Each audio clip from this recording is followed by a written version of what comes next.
Hello friends, welcome to Vicky's Kitchen.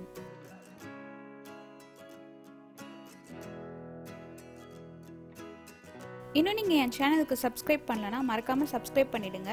பக்கத்துல இருக்க bell ஐகானை கிளிக் பண்ண மறந்துடாதீங்க. இன்னைக்கு நம்ம சீஸ் லவர்ஸ்க்கான சீஸ் பீட்சா எவ்வளவு ஈஸி அண்ட் சிம்பிளா செய்யறதுன்னு பார்க்கலாம் வாங்க. இப்போ கடாயை நம்ம ப்ரீஹீட் பண்ணிடலாம். மீடியம் ஹை ஃப்ளேம்ல வச்சு 10 நிமிஷத்துக்கு ப்ரீஹீட் பண்ணிடுங்க. பீட்சா பேஸ்க்கு நம்ம ஆல்ரெடி வீடியோ போட்டிருக்கோம். அதோட லிங்க் நான் டிஸ்கிரிப்ஷனில் கொடுக்குறேன், நீங்கள் செக் பண்ணிக்கோங்க.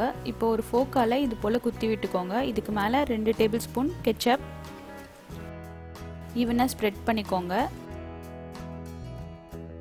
2 table spoon red chilli sauce அதையும் மேலே நல்லா ஸ்ப்ரெட் பண்ணிக்கோங்க.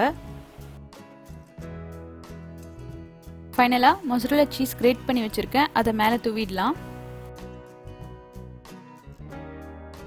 இப்போ நம்ம இதை ப்ரீஹீட் பண்ணி வச்சிருக்க கடாயில் உள்ளே வச்சிடலாம். இது மீடியம் ஹை ஃப்ளேமில் 20 நிமிஷம் போல் இருக்கட்டும், நல்லா பேக் ஆகட்டும். இப்போ 20 நிமிஷம் ஆயிடுச்சு, நல்லா சூப்பராக ரெடி ஆயிடுச்சு நம்மளுடைய பீட்சா. இதை நல்லா சூடாக சாப்பிட்டுங்க, ரொம்பவே டேஸ்டியாக இருக்கும். இதை கண்டிப்பாக ட்ரை பண்ணி பார்த்துட்டு உங்களுடைய கமெண்ட்ஸ் என்னோட ஷேர் பண்ணுங்கள். தேங்க்யூ.